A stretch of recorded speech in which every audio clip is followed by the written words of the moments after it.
Olá, está começando mais um episódio da GES Podcast. Eu sou Miguel e aqui comigo minha parceira de mesa, Karine. Olá.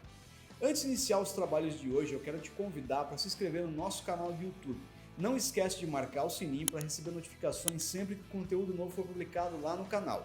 Nós também estamos no Instagram, no @GESOficial. Lá você pode acompanhar as principais ações da entidade. Lembrando que toda semana tem episódio novo do AGES Podcast e eles são transmitidos para as plataformas de áudio também. Então não deixa de conferir, tem bastante conteúdo. Esse é o nosso penúltimo episódio. Então você vai ter aí praticamente 40 episódios para conferir o trabalho que foi realizado até agora na primeira e na segunda temporada. Essa temporada tem o patrocínio da Mútua Santa Catarina. A Mútua é a Caixa de Assistência dos Profissionais do CREA. Acesse o site da Mútua em www.mutua.com.br e confira os benefícios de ser um mutuário. Siga também o Instagram do nosso patrocinador em @Mútua Santa Catarina. E hoje, para conversar, a gente está recebendo aqui o nosso colega Vitor Chiari para bater um papo sobre recuperação de estruturas em concreto armado. Seja muito bem-vindo. Muito obrigado. Agradeço vocês pelo convite. Então, para a gente começar, como sempre, aquela pergunta. Quem que seria Vitor Chiari? Ultimamente eu tenho visto que essa pergunta está cada vez mais complexa para mim. Porque o Vitor Chiari hoje é o pai da Carolina e do Vinícius, mas também é um cara que adora viver a vida realmente e muito apaixonado pela profissão. Né? Algo que começou há muitos anos atrás. Eu me sinto um velho quando eu falo isso. Mas realmente essa parte da engenharia é algo que desde muito novo acho que eu já imaginava que a engenharia civil ela seria realmente algo que eu iria fazer e trabalhar o resto da vida. Legal. Então são coisas que eu costumo falar. Minha profissão ela tem que estar sempre atrelada à família. Né? A gente já conversou algumas vezes e eu tenho muito isso que assim, a gente tem que trabalhar muito, mas ao mesmo tempo tem que também ter o nosso tempo para a família. Então hoje são coisas que eu trabalho muito em paralelo. Sim, e é engraçado porque a gente sempre faz essa pergunta, né? E mais recentemente a gente percebeu que ela tem uma profundidade... Claro, ela tem esse papel, né? Mas ela tem essa profundidade filosófica e a gente mistura muito, a gente costuma falar o que a gente faz, né? E aí a gente começa a refletir a respeito disso. Não, é mais do que isso. E é natural, acho que muda com o tempo, né? Porque, na verdade, você é uma pessoa em construção, né? O tempo inteiro a tua vida muda, né? Pois é. Então, vão acontecendo coisas, experiências novas. É legal porque a gente tem uma abertura para conhecer profundamente as pessoas, mesmo que num bate-papo curto, né? E isso é importante e mostra que, além da profissão, né? São pessoas, né, que estão ali enfrentando os desafios, crescendo, enfim, eu acho que isso ajuda até quem está chegando nesse universo da engenharia a compreender como é que é o perfil de quem está dentro desse mercado. Será que eu me encaixo? Será que eu não me encaixo? Não, vamos conhecer, tem muita gente para conversar, muita experiência para trocar. E é engraçado porque, assim, desde do início, quando você começa a trabalhar numa empresa, ou quando você abre a tua empresa, o nome da tua empresa se torna o teu sobrenome naturalmente. Sim. Então, assim, eu sempre fui o Vitor Chiari na primeira empresa grande que eu trabalhei foi a Macaferri, por exemplo. Então, era o Vitor Chiari da Macaferri. Então, você vira o Vitor da Macaferri. Por 11 anos eu fiquei desse jeito. E você vai migrando, né, nessas coisas. Então, é bem legal essas coisas, né? Da forma como você vai guiando a tua vida, a tua profissão, baseado numa série de coisas. Exatamente. Mas a gente nunca pode deixar de lado assim, as coisas que a gente gosta. Mas tu comentou nessa conversa ali que tu sempre teve essa ideia da engenharia. Sim. Desde quando isso aí surgiu? Desde quando tu tem essa lembrança?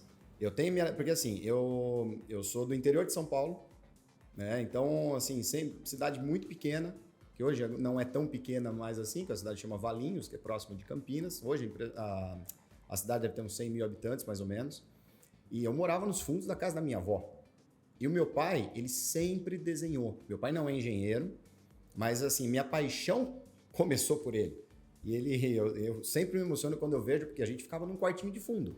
E tinha aquela prancheta aquela prancheta verde. Nossa, eu tenho aquilo na minha cabeça até onde ela ficava. Meu pai, ele tinha um emprego, trabalhava como desenhista, desenhava nanquim mesmo, peças mecânicas para uma empresa na cidade. Era muito comum. Né? E ele fazia isso. Meu pai é muito caprichoso até hoje. Muito, muito caprichoso. E naquela época, E até pra gente construir a nossa primeira casa, meus pais tinham 2 empregos cada um. Então assim, meu pai chegava à noite, pegava o ônibus 5 horas da manhã, ia lá, trabalhava, voltava e ficava desenhando, né? A parte da planta baixa, né? Como era antes, né? Planta baixa, corte e fachada. E meu pai fazia, sei lá, 22 projetos por mês. Ele era super conhecido lá nas cidades pequenininhas. Pois é, exatamente. Meu pai fazia isso. E eu me lembro daquilo, assistindo televisão, né? E assim, sei lá, fazendo qualquer coisa. Jogando videogame, o que tinha. Fazia e tava lá desenhando. E eu ficava acompanhando muito aquilo. Mas antes da engenharia, eu tinha certeza que ia ser jogador de futebol. Tinha certeza. Essa certeza eu nunca tive. Tinha certeza. Eu fui até os 16 anos. Sério?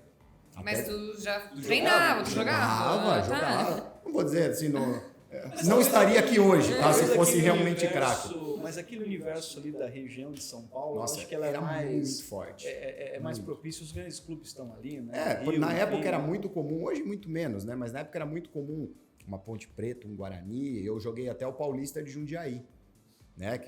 Depois veio, hoje, coitado do clube, que já praticamente não existe mais, assim, tá lá, sei lá, 4ª, 5ª divisão, mas já foi campeão numa Copa do Brasil. E quando eu tinha meus 12, 13 anos, a gente jogava, nós somos campeões paulistas, enfim, só que naquela época foi bem assim, eu não ia parar de estudar, obviamente. E eu tive muitos amigos que fizeram isso. E hoje, assim, realmente, alguns não, vários se tornaram profissionais, mas não souberam aproveitar, né? E eu, naquela época, quando eu tinha 14 anos, eu fui fazer o tal do vestibulinho para fazer o quê? Técnico em edificações. Então, meus pais falaram, não, vai jogar bola? Você pode jogar futebol, mas você não vai largar o estudo de jeito nenhum. E eu, realmente, nunca tive essa pretensão. E aí eu passei no vestibulinho para fazer o colégio técnico numa escola em Jundiaí, que era a referência, assim, na parte de edificações. E aí, quando eu passei, eu não conseguia mais treinar todo dia, porque eu tinha aula 2 vezes por semana o dia todo. E aí o técnico virou para mim e falou, agora você escolhe, ou você joga, ou você estuda. E aqui estou eu. Né? Engenheiro, acho que eu escolhi certo. Continuo jogando meu futebol até hoje, mas acho que eu escolhi certo. E ali foi a porta para... E aquilo, aí a partir daquilo, eu falei, beleza, futebol vai ser realmente um hobby, não vai ser uma profissão. E aí eu entrei de cabeça na engenharia, comecei a trabalhar com 16 anos. Né? Já aquela história, estágio em escritório de engenharia, escritórios pequenos e tudo mais na cidade. Né? E depois que eu ingressei na faculdade com 17. 17, fui fazer 18, faço aniversário em abril, fui fazer 18 no primeiro ano de faculdade. Eu também. Eu entrei com 17, a mãe teve que ir lá assinar a matrícula. Foi bem isso. Não tinha muita escolha, era assim, ou estudava ou estudava. Minha família é muito simples, assim, desde sempre. Minha mãe foi fazer faculdade, minha mãe fez 2, só que a primeira ela foi fazer com 55 anos. Nossa. Depois que eu tinha casado, já tinha filho, quando minha mãe, ela se formou. Ela sempre foi contadora por técnico, mas ela foi terminar a faculdade de contabilidade com 55 anos. E a administração com 58. Isso é um ponto de educação que a gente até conversou alguma coisa com a Valéria, né? Dentro desse campo. Muitas vezes o pessoal busca muito uma credencial e esquece que de fato o que a gente precisa é da competência técnica para realizar aquilo, né? E é bastante comum a gente olhar, principalmente a geração anterior, você encontra as pessoas com muita capacidade que executam aquilo a vida inteira e aí só não tem o título, né? Não tem o título. E aí você tem uma pessoa que é titulada que não tem a mesma capacidade e às vezes não é nem pela experiência, mas é porque não tem o perfil mesmo, é só conseguir a credencial, né? Isso é bastante complicado. Para engenharia isso é terrível, né? Não, pois E os indicadores hoje mostram que isso pode estar acontecendo. E eu acho que vai acontecer. Eu tenho uma filha de 10 anos. Eu não sei se daqui 8 anos, 7 anos, será que vai ter mesmo, né? Será que o nível precisa fazer uma faculdade? Como que vai ser? Porque acho que assim, muito na minha época, de novo, parece um velho falando da minha época, mas eu entrei em 2000. E assim, na época, o que era o diferencial? Ter uma faculdade e saber falar inglês. Hoje, ter faculdade, assim, muitas vezes não quer dizer nada. Exatamente. né? Não quer dizer nada. Você pode ser um tecnólogo, muitas vezes, e ter, assim, não só uma experiência, mas uma capacidade técnica muito maior do que, não, tem que ser engenheiro. Não é. Realmente a gente tem que olhar e falar, será que precisa disso mesmo hoje? Eu preciso do título. Aí a história muda, mas se você quiser por um outro motivo, será que está com os dias contados? Pois é, muito rápido hoje. Uma preocupação grande, né, nesse tema é que um indicador de desenvolvimento econômico é a quantidade de engenheiros que você forma, né? Mas isso tem que ser uma formação de qualidade, porque o engenheiro é um profissional. Claro, todas as categorias têm a sua importância, né? Se você não tiver um bom contador, tá lascado. Se não tiver um bom advogado, no Brasil, inclusive, tu tá. E eu tenho os dois em casa. Minha mãe é contadora e minha esposa é advogada. Então, assim, tá tudo em família, não tá resolvido. Mas você, dentro da engenharia, existe um grau de complexidade, uma necessidade de amadurecer o nosso setor, inclusive, porque é um setor muito tradicional e ainda muito atrasado em alguns aspectos com relação a material. Se você não tiver esse grupo de profissionais aí formados e realmente gabaritados, daqui a pouco tu vai ter um monte de gente aí com título de engenharia, mas que não consegue desempenhar um verdadeiro papel da engenharia, né? Que é aplicar conhecimento, técnica e, resolver problema. Né? Acho que isso já existe, inclusive. Isso é muito latente. A gente vê muito no dia a dia. A gente que trabalha com engenharia e conversa com muitas pessoas diferentes todos os dias, a gente percebe assim, capacidade técnica cada vez mais muito baixa. E esse é o ponto preocupante. Sim, e é onde eu ia chegar nessa conversa, porque tu atua num campo que...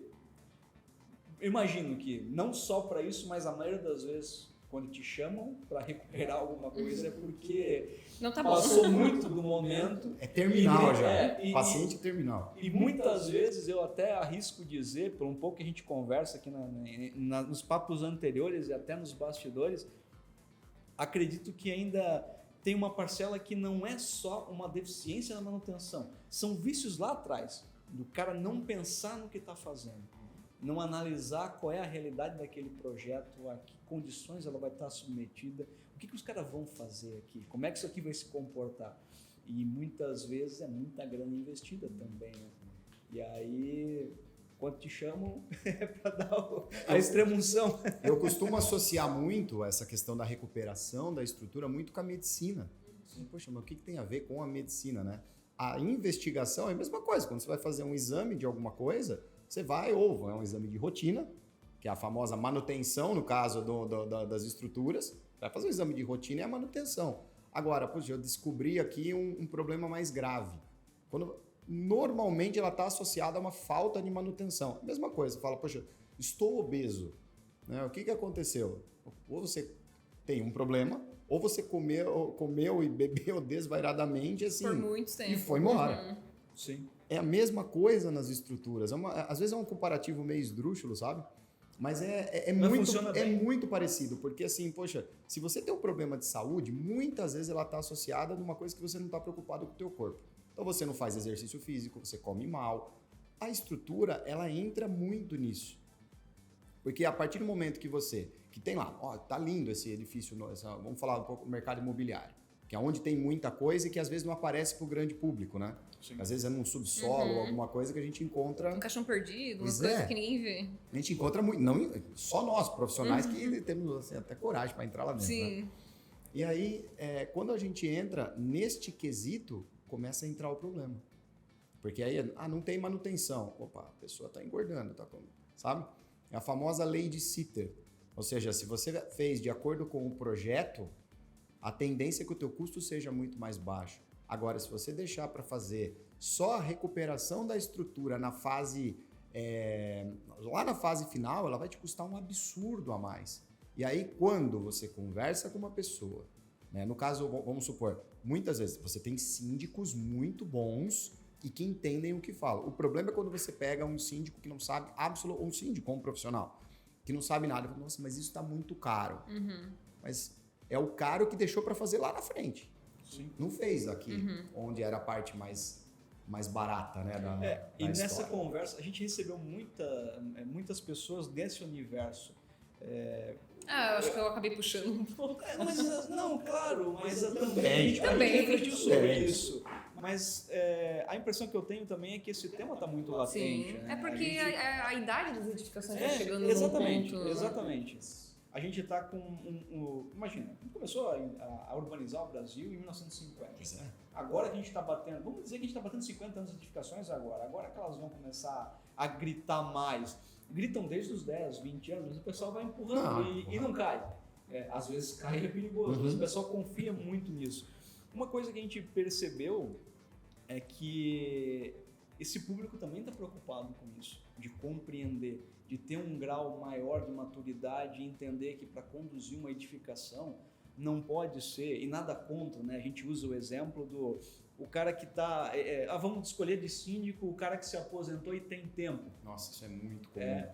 E aí o cara realmente ele aceita, porque ele assim, pá, cara, eu tô tranquilo na vida. E não sabe o problemaço que ele está arrumando, né? E aí uma outra Ele analogia... responde civil e criminalmente pelo negócio, esse é o problema. E aí Eles não têm noção.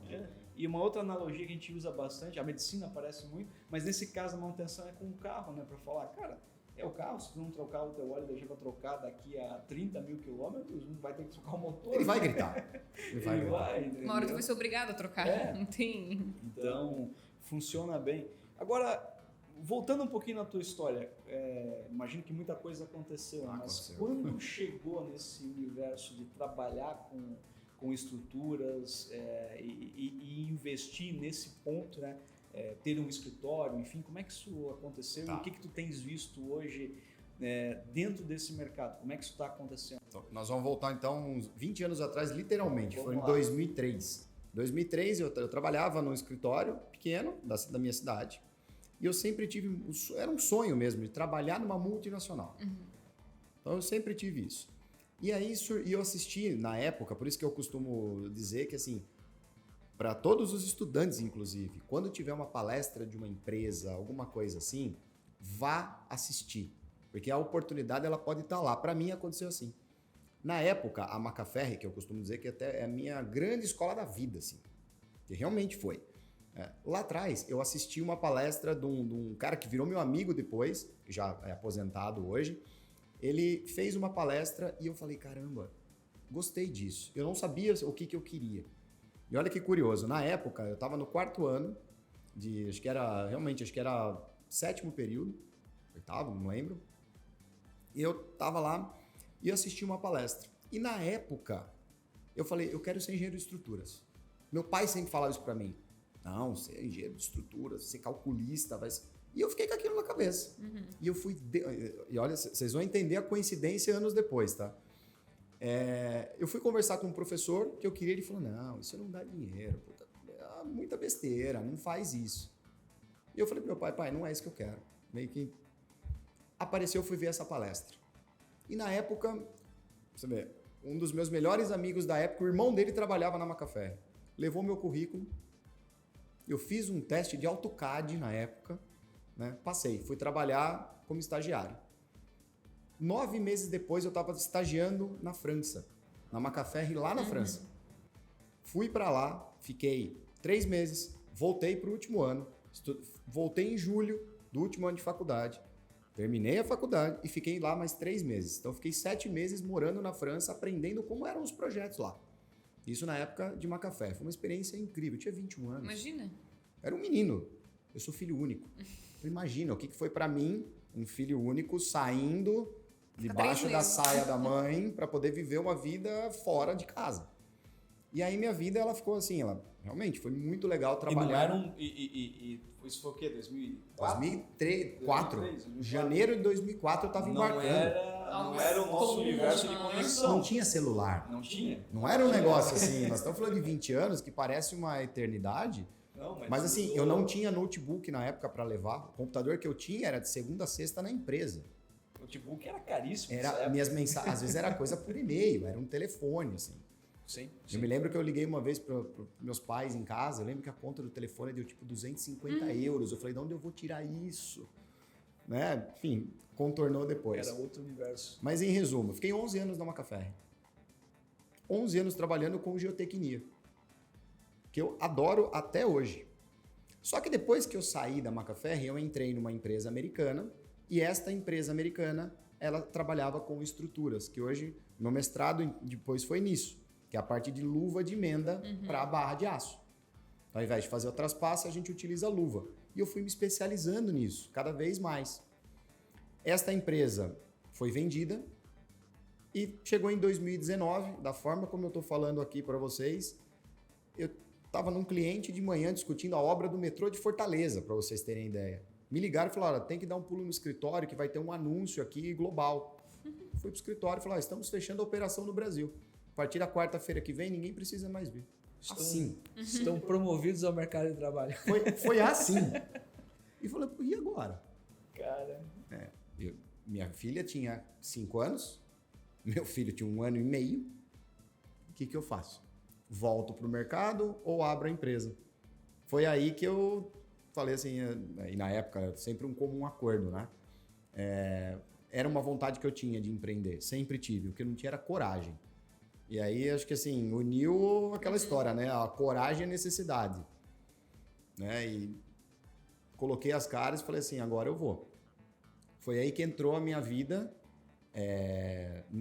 no empreendedorismo, mas sobretudo nas obras de recuperação. Deixa eu voltar 1 ano antes. Quando eu estava terminando o meu mestrado, quando eu estava procurando alguém para fazer o mestrado, o orientador, quem é que foi o meu orientador?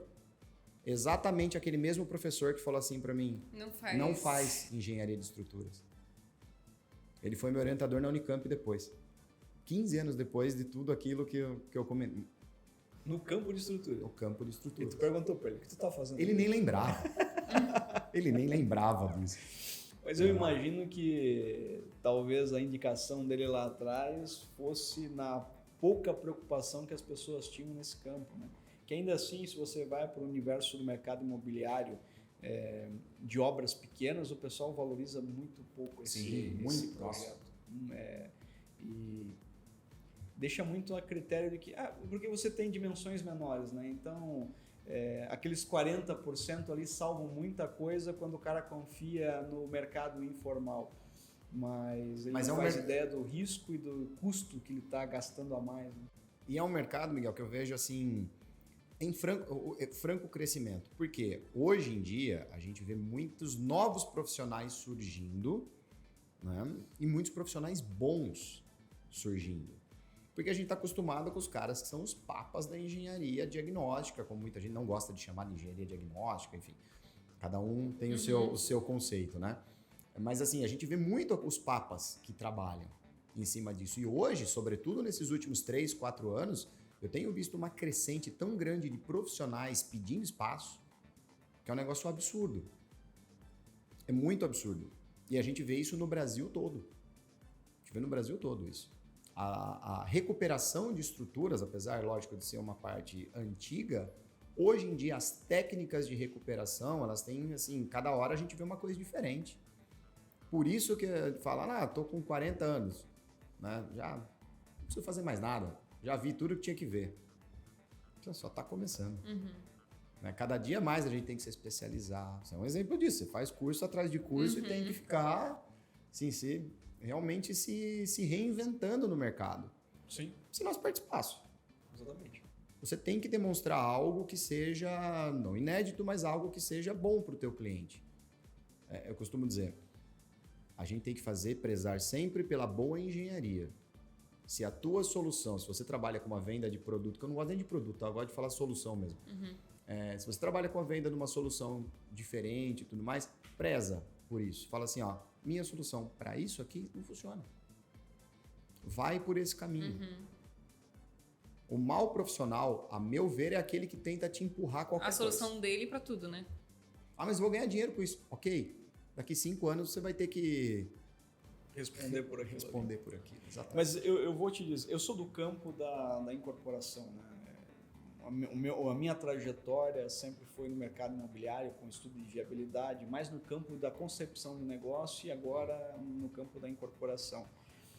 O que a gente busca sendo incorporador é sempre responder à tua métrica de resultado, porque geralmente você está investindo dinheiro, está pegando dinheiro do mercado, você tem que entregar um resultado. Sim. Só que não tem como entregar esse resultado se não passar pela obra. É na obra que eu tenho a mobilização desse recurso. E lá na obra, quando você entra, você começa a observar que é processo aquilo lá. Então você tem que ter um parceiro que conduza adequadamente aqueles processos.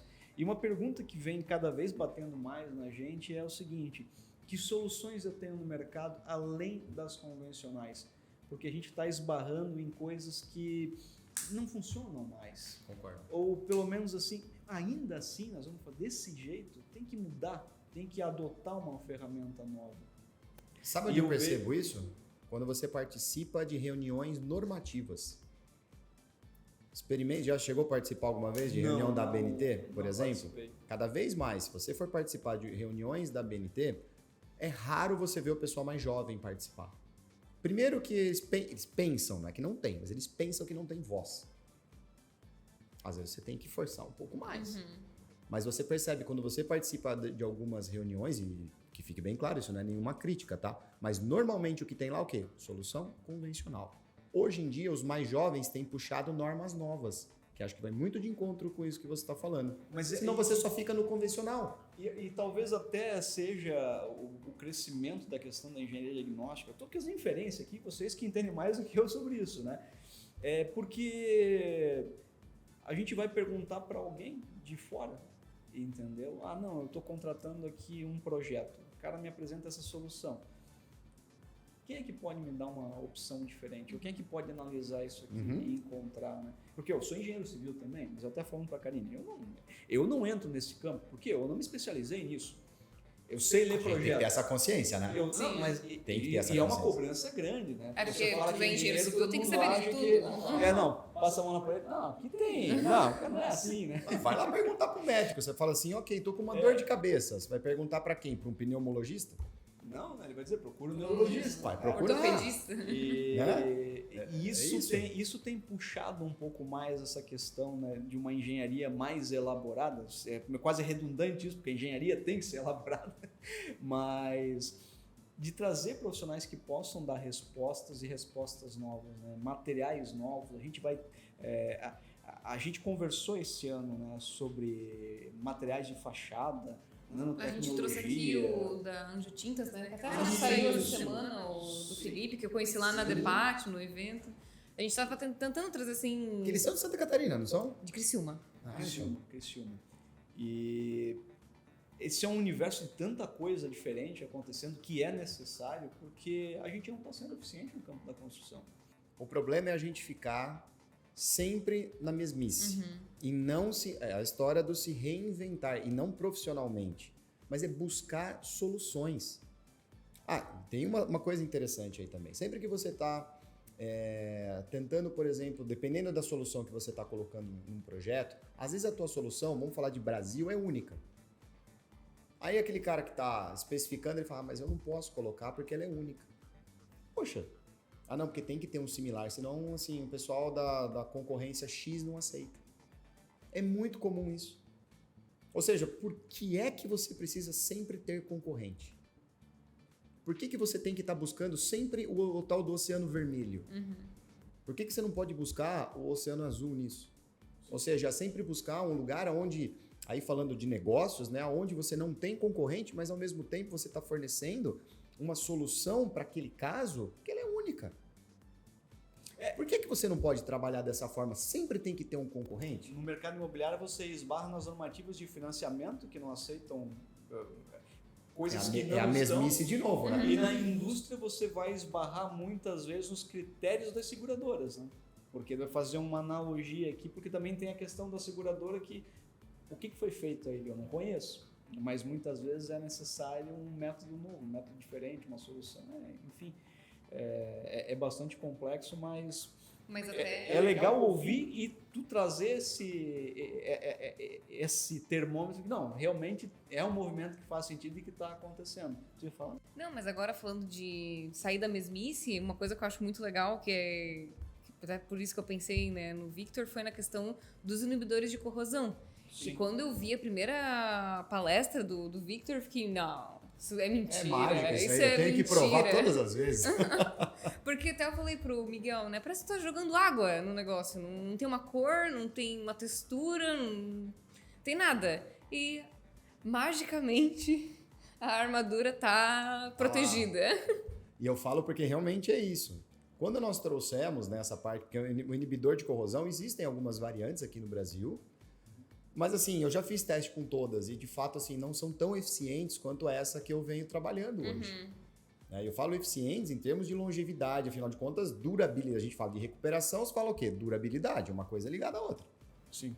Vida útil, estrutura, durabilidade, afinal de contas, você não quer chegar pro teu cliente e falar, ó, tá bom, pode aplicar, mas ó, vai durar um ano, tá? Daqui um ano tem que refazer. A cada um ano tem que reaplicar tudo. Então não faz muito sentido, né? E aí a gente foi buscando uma série de coisas, né? Nesse caso, uma tecnologia americana que a gente trouxe pro Brasil há quase 10 anos, mas nos últimos 4, 5 que a gente vem realmente trabalhando muito forte nisso. E o pessoal da Depat, eles me deram uma abertura muito grande, assim, quando o Felipe lá, tanto o Felipe quanto o Grossi, eles me convidaram para fazer a palestra o ano passado, eu falei, poxa, que legal, porque é uma oportunidade nova de falar de um assunto que a gente sai da mesmice. Tem tudo a ver com o que a gente estava falando. Ele sai da mesmice, porque é uma tecnologia. Então, assim, tecnologia é diferente do que, minha concepção, minha opinião, é diferente do que muita gente pensa, que tecnologia só tem que estar ligado a computador, a celular, a, sei lá, qualquer coisa. Um produto, ele é tecnológico. Uma solução, ela é tecnológica. O nosso encontro de engenharia desse ano foi nessa direção.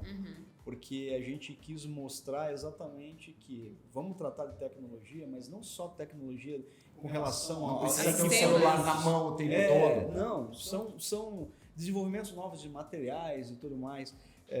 Do que eu entendi do teu escritório hoje, você está nesse campo da recuperação, mas executando as recuperações, correto? Também. Mas tu executando faz diagnóstico. a gente, vamos lá. Então, são três etapas. A primeira delas é quando você tem um problema, você já tem aquele problema e você precisa investigar.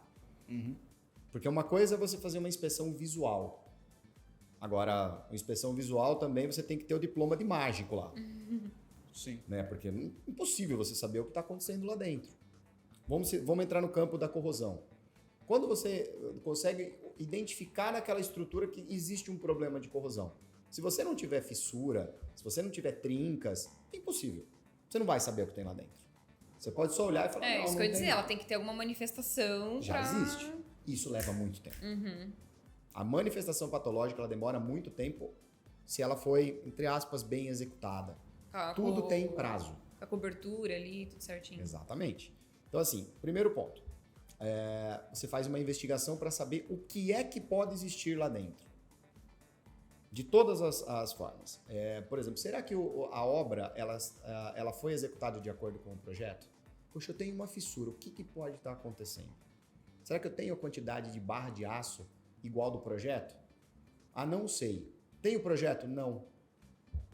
E agora? Você só vai identificar isso a partir das inspeções, a partir da realização de ensaios. Isso que é uma coisa muito comum que a gente ouviu bastante esse ano, né? Não tem projeto. Não tem. Guarda projeto. E é curioso porque, assim, não tem projeto de estruturas novas. E quando tem projeto, ainda não tem garantia se foi executado conforme o projeto. Não tem. Não tem. Esse é o problema. Essa é a grande questão, porque você pode ter um projeto, mas ele não foi, muitas vezes, executado daquela forma. Então, o que a gente tem que fazer? A inspeção, e do outro lado, a gente tem que bater de acordo. Não, está de acordo ou não está de acordo. Porque se estiver de acordo com o projeto, aí o problema já não é da manifestação que você vai ter que, de toda forma, tratar. Esse projeto está errado. Infelizmente, na engenharia, a gente muitas vezes tem que apontar o dedo para falar assim, a culpa é essa, é do fulano de tal. Sim. Ou é do projetista, ou é do executor. Alguém é o culpado por alguma coisa. E no caso de obras que tenha problemas de patologia, sempre vai ter um. E aí, se você for levar no campo jurídico já, enfim, aí é muito mais complexa a história. Enfim, então aí, identificamos. No caso, quando existe um problema, ou já existe um problema, ou você está executando uma determinada obra numa região que ela é sujeita a problemas, né? Por exemplo, se você está executando na beira lá na beira-mar, que a probabilidade de você ter um cloreto, de você ter uma névoa salina é muito grande. Tanto que se você vai na beira-mar, Santa Catarina é um grande exemplo, mas isso não é... Pô, você vai para Fortaleza, que é uma das regiões mais agressivas do mundo, não do Brasil, do mundo. Se você for, por exemplo, Balneário Camboriú, você vai passar, você vai ver aquele monte de plaquinhas escrito assim, restauração de fachada, recuperação de fachada, todas. Obras que já têm 20, 30 anos. Né? Por quê? Naquela época, a técnica era diferente. Sabe a Basílica de Aparecida? No interior lá de São Paulo? Deu problema de cloreto. Só que lá ele está a 200 quilômetros do mar. Quem explica? Deu problema de cloreto porque na época que foi executada, lá na década de 50, tinha cloretos na composição química do acelerador de pega. Aonde que a gente identificou isso? Nos ensaios. Que hoje eles estão transformando na maior bíblia a céu aberto do mundo. Tá muito bonito, assim. São pastilhas coladas uma a uma e tudo mais. E assim, da onde saiu o cloreto? E para chegar na identificação só a partir dos ensaios. E aí, entrando no caso dos inibidores, quando você tem uma região sujeita a problemas ou na recuperação da estrutura em si, o inibidor de corrosão acaba sendo uma ótima solução para você aumentar a durabilidade daquela estrutura. E aí o terceiro ponto, que aí foge um pouquinho dessa questão, aí eu volto a falar das luvas de emenda. Quando você precisa, por exemplo, aumentar a seção de um pilar, de uma viga, onde você já tem uma barra que ela já está instalada, e você fala, como é que eu vou fazer a união dessa barra? Isso no caso da edificação, tá? Mas a luva ela é muito aplicada desde os blocos de fundação. De novo, Balneário Camboriú, um grande exemplo, onde eu venho fazendo muita coisa ultimamente. Mas assim, tem muita coisa que, assim, que eu costumo relacionar à parte da recuperação. E essas três, acho que são 3 bons exemplos. O ensaio, a solução para conter ou prevenir os problemas de corrosão e as luvas que entram em casos mais específicos, assim. Entendi. E aí, mas naturalmente tudo vai depender também de muitos parceiros que colaboram com esses ensaios, colaboram com esses estudos. Sim. E como está esse mercado hoje? A gente percebe que tem um movimento grande nisso, mas o ritmo, como é que tu tem enxergado? Assim? Acelerou muito, Acelerou? Muito nesses últimos 3 anos. Né? Curiosamente ou não, né? Eu falo que foi uma coincidência na época, porque a C4V, a minha empresa, ela surgiu 3 meses antes da pandemia. Quem diria? O que ia acontecer? Eu abri a empresa em dezembro de 2019, em março fechou tudo. Graças a Deus que naquela época a construção civil foi talvez uma das poucas que realmente não parou. Então assim, o mercado acelerou muito nessa época.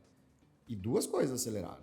Tanto o mercado de novas soluções, porque todo mundo estava carente de novas soluções, quanto a questão vamos falar assim, da tecnologia, né? Do pessoal que estava carente de informações que precisava buscar de alguma forma.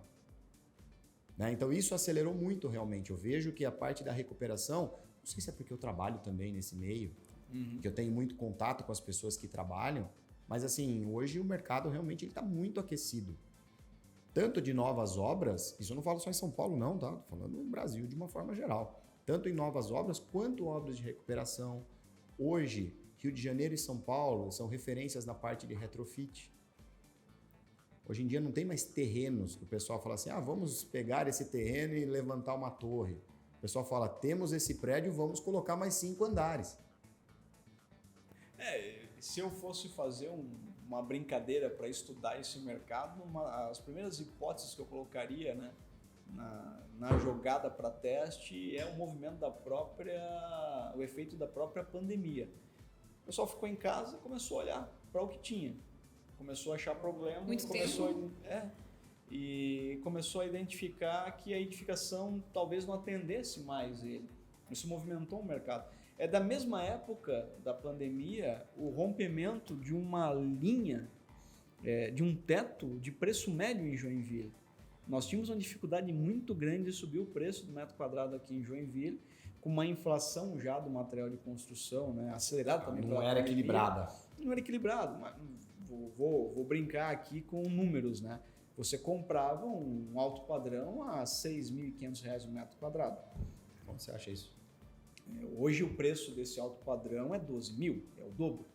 Só que naquela Nesses época... últimos 3 anos. Exatamente. Só que naquela época você já encontrava esses imóveis sendo negociados fora de Joinville, no próprio estado de Santa Catarina, a um ticket médio de 8, 9, 10 mil reais. Mostrando que o nosso cenário aqui estava muito atrasado. Isso eu falo daquilo que eu acompanhava, né? Então pode ser que, mas tinha um empreendimento. Claro, sempre tem os pontos fora da curva. Mas a pandemia influenciou, talvez seria a primeira hipótese que eu colocaria na mesa, né? Influenciou as pessoas a observarem a edificação não só no momento da concepção, mas na existência dela. Até porque eu tenho que comprar uma casa nova, mas eu tenho que vender a minha atual. E o que eu vou fazer para colocar ela no mercado? Até porque muita gente provavelmente, e eu acho que isso não é algo num local só, o que acontece? Muita gente é para o escritório. Muita gente passou a trabalhar em casa. Sim. Trabalhando em casa, a pessoa fala o quê? Eu preciso de conforto. Eu não vou ficar trabalhando na sala de jantar. Com a coluna toda errada. Na cama, teve gente que trabalhou na cama algumas semanas, mas chega uma hora que tu não aguenta mais, né? Você fala mal no primeiro dia, deve ser maravilhoso, né? Depois, ou seja, todo mundo começou a fazer o quê? Precisava de um espaço para um escritório. Para quem tem filhos, como é que você vai ficar com a molecada que não, assim, ficava meio período em... Isso é um ponto que eu vi uma você mudança precisava violenta, de algum lugar para ficar. Então o pessoal começou a pegar, não vou nem dizer só questão de alto padrão, mas assim, começou a pensar melhor, falar assim, preciso ter um espaço. E eu fiz isso na minha casa. 2 meses antes da pandemia, eu tinha montado o escritório na minha casa. 2 meses atrás, eu tive que trocar tudo no escritório. Porque hoje eu preciso de 2 lugares. Na época eu falei, não, só eu que fico em casa, assim, que consigo trabalhar de casa, tranquilo. Hoje eu preciso de 2 bancadas para poder trabalhar. Trabalhar e, enfim, uma série de coisas. Pandemia. Pandemia mudou muita coisa. Desculpa, você ia falar. Não. Era sobre a questão dos filhos, né? das crianças, né? Eu lembro que antes da pandemia, fazer uma reunião em casa era, meu Deus, né? Isola tudo, né? Eu fazia as lives no começo, eu ficava morrendo de vergonha que entrava alguém atrás. Hoje tu assiste um canal de notícias gigantesco, o cara gravando de casa e a criança correndo atrás, criança gritando, cachorro latindo. E tá tudo bem, né? Não, é que de fato caiu aquela cortina, né? Porque não, são pessoas, vamos lá, nós temos uma vidas. vida, né? Nós temos vidas, né? São crianças, elas vão chamar, vão brincar. A minha filha esse dia apareceu numa reunião que a gente estava fazendo, não, é normal, né? Acontece. Mas é bem comum, a gente faz muita reunião com a Depate ali, né? E reuniões assim de muito conteúdo, realmente de curso. É só um pouquinho, aí para. Vai, atende, né? Salva a criança lá. Volta. Então, isso ficou mais livre, né? Ficou mais aberto essa comunicação, né? Muitos professores, tô com meu filho em casa, pode ser que em algum momento eu tenha que parar para ir lá acudir rapidinho. Já vai direto, né? Uhum. Eu me lembro uma live, eu não sei se foi a com você. Acho que não lembro de nenhuma interrupção. Mas teve uma que eu fiz e que, assim, minha filha entrou para me dar boa noite. E ela, assim, é uma porta de correr no escritório, né? Quando ela abriu, eu aqui, filha, tô na live aqui, não falo. Ela veio, ela deu um beijo, falou boa noite. Nossa, o que choveu de comentário, que bonitinho, não sei o que. Aí naquela hora eu pensei, pô, tá tudo bem, não tem problema isso acontecer. Você tá no ambiente da tua casa, num horário que, teoricamente, a maioria é um horário de jantar. Né, um horário que eu, assim, falar 7 horas, tem que estar conectado, tal, aquele negócio, pelo amor de Deus, ninguém grita, tal. Quando aconteceu isso, eu me lembro que foi, sei lá, 3ª, 4ª vez. Quando ela fez isso, eu falei, tá tudo bem, não tem problema de acontecer, disso de fato acontecer. Porque você está no ambiente da tua casa. Sim. Que se torna um ambiente de trabalho também, acabou se tornando. Exatamente. Então, assim... É que nem tu falou no começo, né? Não tem como, as coisas que ocorrem em paralelo. Sim. Victor família e o Victor profissional engenheiro, então... É 24 horas. Exatamente. 24 horas. É 24 horas mesmo. Trocar o boné o tempo inteiro. Não, e tem gente que fala assim, mas eu não trabalho, eu tiro a minha camisa aqui 5 horas da tarde de sexta. Gente, desculpa. Mas empreendedor não tem como fazer isso. Chega de final de semana, às vezes você tem lá ou responder um e-mail simples que seja, ou até mesmo atender uma reunião. Né? E mesmo com filhos e tudo mais, eu evito. Agora, evitar não quer dizer que é impossível. Tem dou aula de final de semana muitas vezes. Qual é o problema? Não tem nenhum problema. Que você não pode ficar refém. Aí que mora esse, na minha opinião, é o problema. Você ser refém de tudo aquilo. Você fala assim, eu sou empreendedor, não posso tirar férias. Não pode ter um momento de qualidade com família? Era um pouco. Né? Assim, por que você não pode tirar férias? A minha esposa, uma vez, ela falou assim, poxa, você abriu. E abriu meus olhos. Ela falou assim, poxa, você abriu a empresa para poder ter o seu tempo. Numa dessas, você vai falar agora que a gente não consegue tirar férias, sei lá, na primeira semana de janeiro, onde o mercado, teoricamente, é um pouco mais tranquilo, que eu não vejo muito isso ultimamente. Mas assim, poxa, você pode. Eu posso tirar uma semana. Né? Mas assim, com cuidado. Eu tirei agora em julho, mas era meia-noite e tinha um cara me ligando que ele estava no aeroporto indo para, acho que era para a República Dominicana para fazer um trabalho lá no monotrilho de lá. Isso agora, na semana, inclusive, que a gente se falou. O cara tá vindo ele precisava de uma ajuda para quê? Para preencher um documento. Era um cara bem simples, né? Para preencher um documento em espanhol para poder embarcar. Eu era meia-noite, eu estava ajudando ele a preencher um documento. E aí, nesse caso, você vê, né? Como são as coisas. A minha esposa, ela falou assim, vai lá, ajuda o cara, porque... O que o cara vai fazer, né? O que ele vai fazer? Ajuda. E a gente tava resolvendo e tá tudo bem. O que a gente não pode, o que a gente tava conversando nos bastidores, é ficar apontando o dedo para tudo. Sim. A gente tem que saber reconhecer e, sabe? Ser flexível na quase. Mas isso eu fui aprendendo com o tempo. Não só tempo de empresa, não. Sim.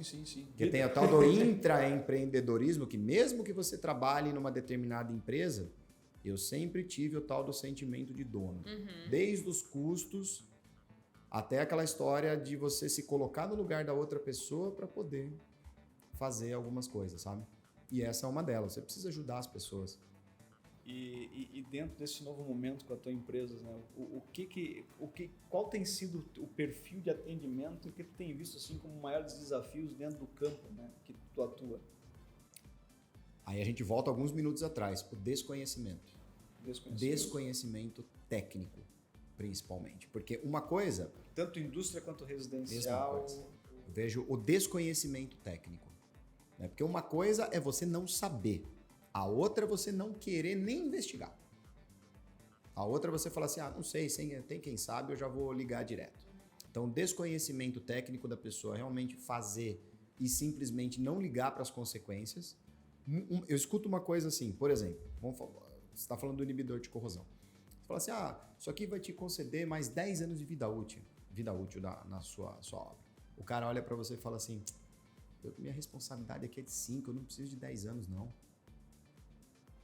Você fala, peraí, onde está o lado profissional aí? Ou você vai conversar com uma pessoa que é um pouco mais velha e fala, 20 anos? Nem vou estar aqui. Quem que tiver aqui que se lasque pra... Coisas nesse tipo. Então, o meu maior desafio hoje é o desconhecimento técnico. É você realmente estar disposto a ensinar. E ter paciência para isso, tá? Porque às vezes, nem a paciência... Nem a paciência salva. Ela salva, porque às vezes, assim, realmente a pessoa, ela não quer.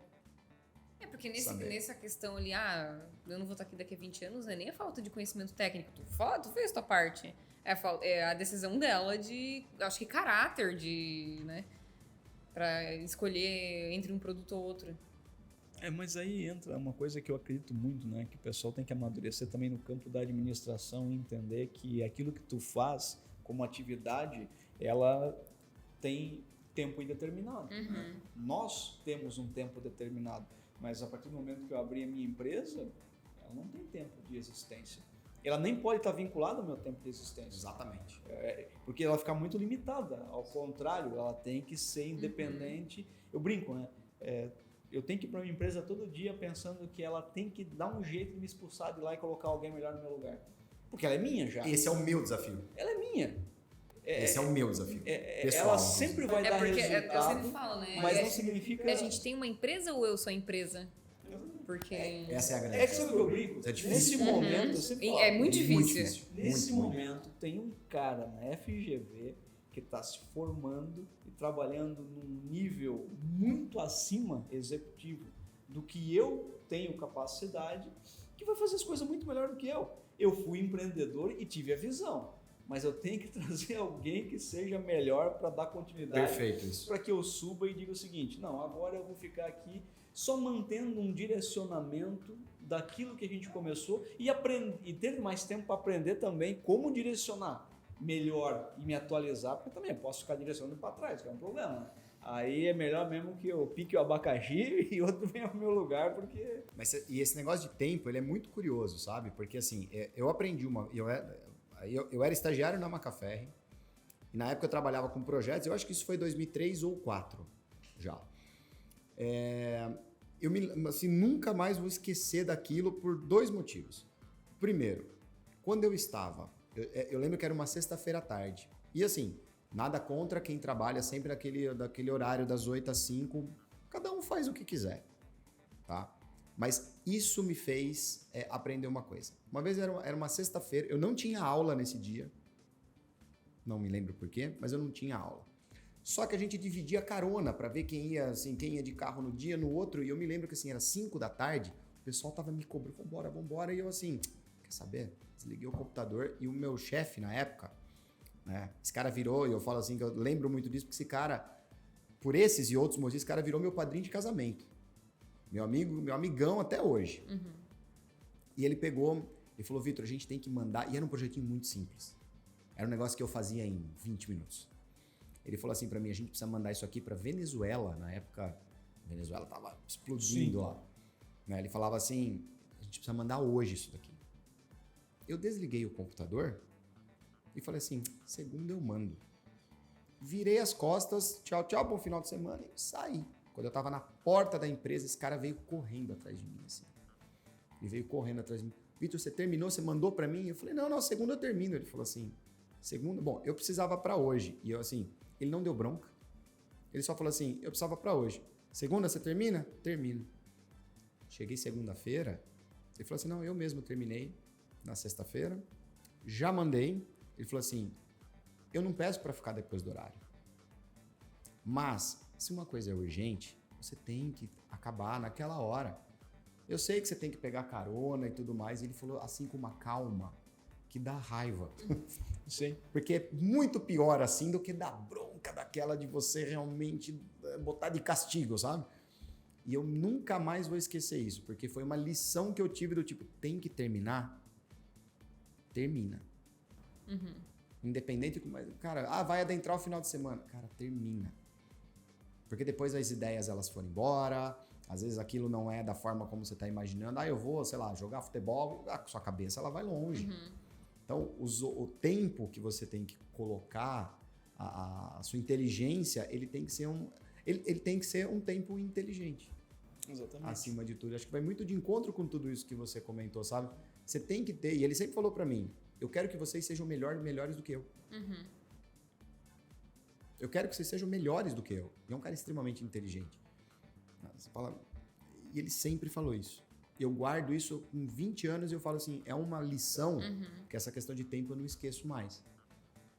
E que eu coloco para as minhas equipes também, sabe? É só complicado, às vezes a gente coloca tudo como muito importante, né? Tudo como para hoje. E não é dessa forma. Muitos clientes são assim, né? Falam, mas o meu é urgente. Para todo cliente, né? É urgente. Tudo é urgente. Tudo é urgente, nada é urgente. Tudo é urgente. Enfim. Bem, infelizmente a gente tem um tempo limitado de papo. E o programa ele tem que ter esse perfil. Lá nos bastidores a gente comentou, né? Bom, o tema central vai ser aquilo ali que é o teu core, mas a gente vai conversar e vai pra lá e vai pra cá. Falamos de tanta coisa, né? Nossa, esse podcast. Eu particularmente fico bastante feliz com esse resultado de episódio, porque é o que eu espero, porque isso traz, eu acredito nisso. Posso estar equivocado, mas vai ter uma parcela de gente que pensa igual. Traz mais oportunidade para as pessoas conhecerem o profissional, conhecerem quem está apresentando e ficar dentro daquele campo que é acessível para todo mundo. Por quê? Porque eu vou colocar lá no episódio o teu contato. Se alguém precisar conversar especificamente de um detalhe técnico, ele vai chegar até você. Sim. Isso não é limitado. Agora propósito aqui também. Episódio todo técnico, com várias informações, não ia atingir o... Aí vai naquilo que tu comentou, o desconhecimento. A gente pensa nesse projeto, né, esse é o penúltimo episódio, a gente pensa nele desde o início para que ele seja acessível à sociedade. Concordo. Porque a gente consegue conversar num nível técnico entre engenheiros, mas como eu vou construir valor com quem realmente me contrata que está precisando da solução? E muitas vezes não é porque a pessoa não tem competência, não é isso, não tem nada a ver. Vai ter lá um CEO de uma empresa que precisa tomar uma decisão, mas ele não conhece o universo da engenharia e certamente vai dizer que deixa essa estrutura aí, deixa esse galpão aí que depois a gente resolve. E às vezes é um detalhe simples, né? Então eu acredito que a gente está alcançando esse resultado aqui, está construindo episódios legais, está conhecendo muita gente bacana, porque daí nós temos outras oportunidades. Sem dúvidas. Nós temos outros eventos que a entidade produz, que a gente promove café de negócio, a gente promove Isso é muito bom. encontro de engenharia, semana da engenharia, a gente tem ideias de trazer universidade para que o estudante esteja próximo também, onde naquele local você vai ter uma oportunidade, já fica o convite, né, para mais conversas e também para esses eventos, de mostrar um case, trabalhar com um pouquinho mais de profundidade, algo específico, e a pessoa já vai ter te conhecido. Então, essa é a ideia, né? Isso é o que eu acho bacana do podcast, e ele não encerra a conversa. Pode voltar outro dia aqui, a gente pode falar de outras coisas, a gente pensa pode numa falar coisa de que eu criança, gosto de fazer. pode falar de verdade. futebol, e, cara, e funciona, né?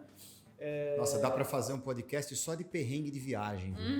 Hoje, nossa. Hoje tu passou por Nossa, eu já hoje passei vai por tá- cada uma já, que a hoje gente vai- pode ficar aqui horas, tá? Mas, enfim... Brinco que eu vou escrever um livro sobre perrengues de viagem ainda. Isso é E engraçado. tu continua gostando? Eu continuo gostando. Porque tem Eu gente que adoro traumatiza. Eu adoro viajar a trabalho, obviamente adoro viajar com a minha família e tudo mais, mas eu não tenho problema nenhum daquele do tipo, nossa, tô acordando, tenho que viajar. Eu não tenho problema com isso. Faço isso há muitos anos, eu adoro viajar a trabalho, adoro fazer palestra, eu gosto. Dá aquele nervosismo de sempre, natural. Se não tiver, é porque perdeu a graça. Mas eu adoro fazer isso aí, é muito legal. Tem uma coisa engraçada que me lembrou desse assunto.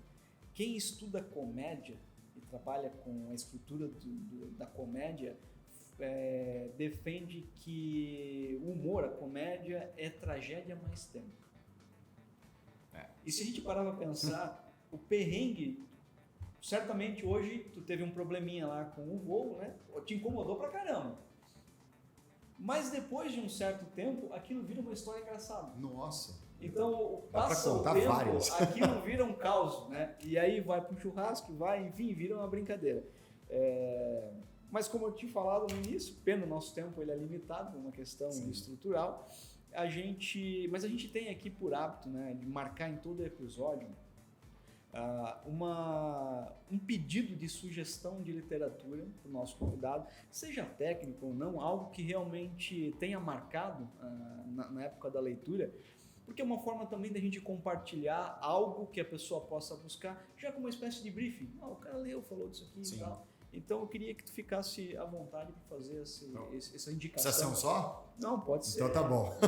Bom, para falar a verdade, eu trouxe um que eu vim lendo. De novo, porque eu já li, acho que é a segunda ou terceira vez que eu tô lendo. Aqui, eu mostro aqui. Pronto. Estratégia do Oceano Azul. Eu falei de Oceano Vermelho e Oceano Azul justamente por conta deste livro aqui. Esse mudou muito a minha forma de pensar. Sim. Sabe, a questão da estratégia do Oceano Azul, da onde que a gente falou um pouco de concorrentes, de ter ou não. Né? Então, assim, a gente sempre tem que buscar o nosso Oceano Azul. E o nosso Oceano Azul é onde? É onde a gente consegue navegar em um mar mais calmo.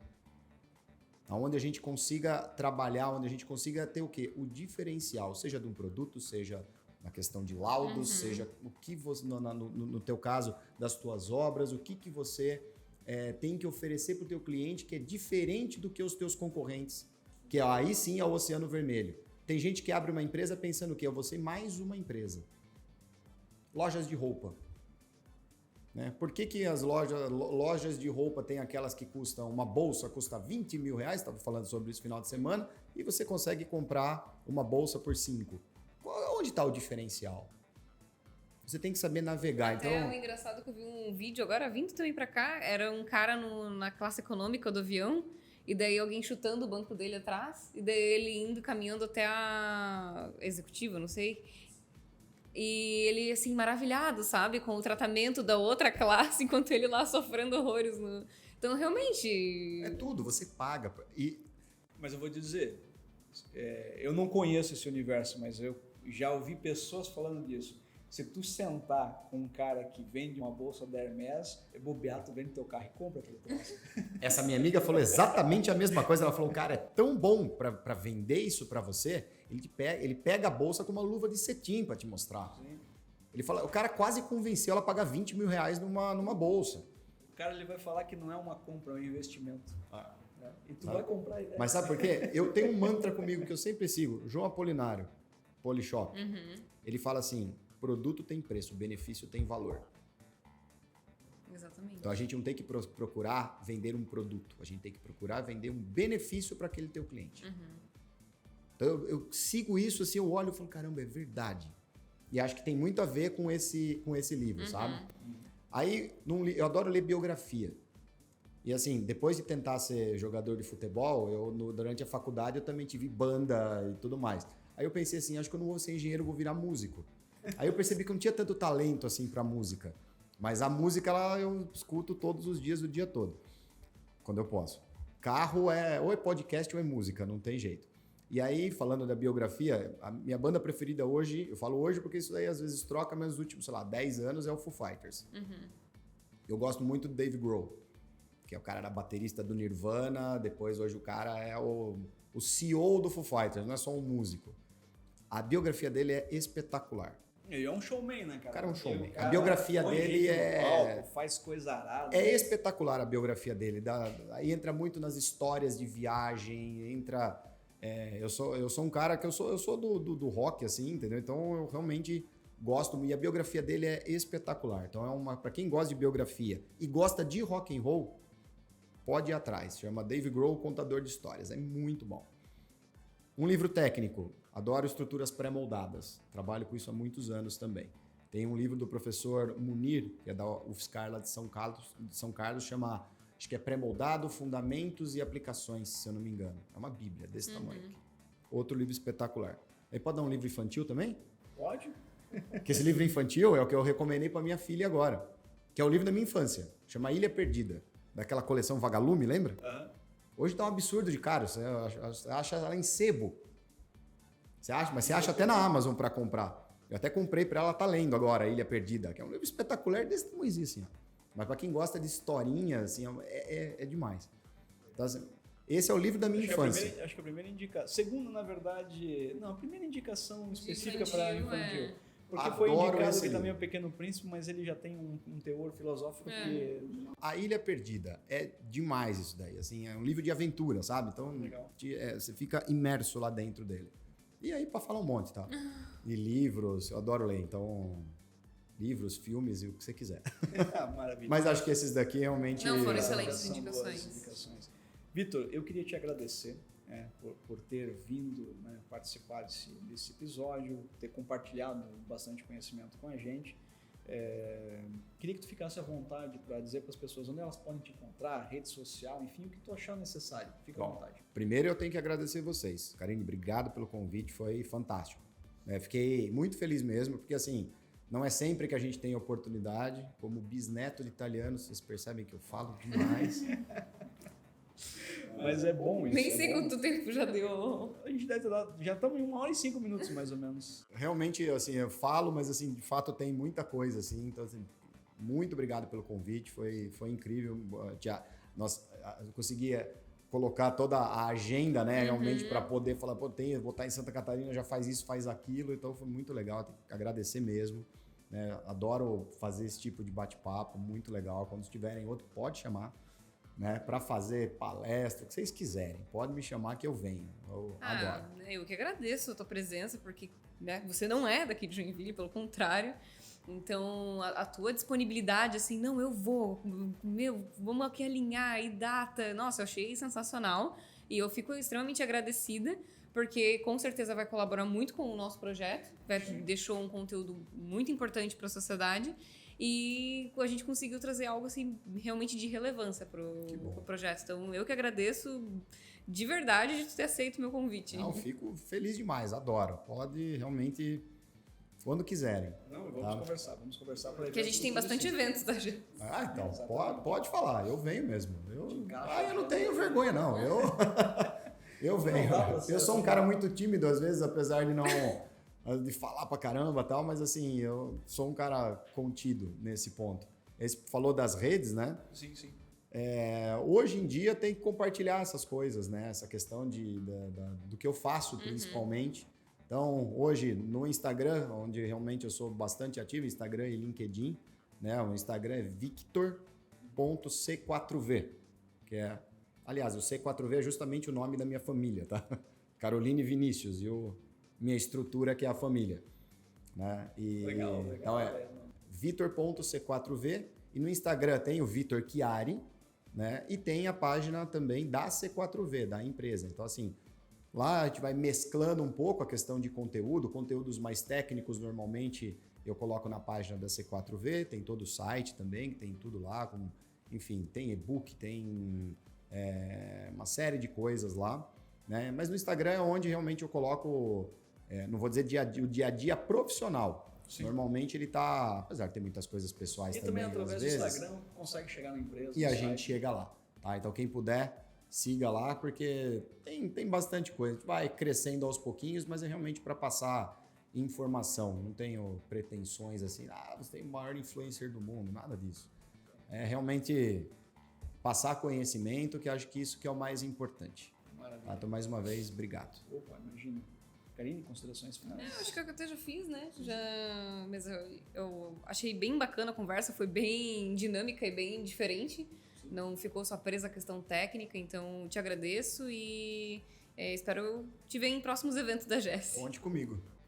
Lembrando que essa temporada tem o patrocínio da Mútua Santa Catarina. Não deixe de conferir as redes sociais do nosso parceiro que acredita e apoia esse projeto. Vai lá no canal da Mútua, vai lá no Instagram da Mútua, na última postagem, escreve um comentário, a GES Podcast, para que eles recebam, né, essa indicação de que a gente está chegando até vocês e que a gente está gerando essa movimentação. E claro, mais uma vez eu peço, né, para que você se inscreva no nosso canal, no canal da GES no YouTube. Marca o sininho e assim você sempre vai receber notificação cada vez que algo novo for publicado lá. Compartilha com amigos e parceiros. A gente também está no Instagram, no @GESOficial. Lá você vai encontrar as principais ações, é um canal mais dinâmico. Curte, compartilha, a gente conta com isso. Eu me despeço por aqui, até o próximo episódio.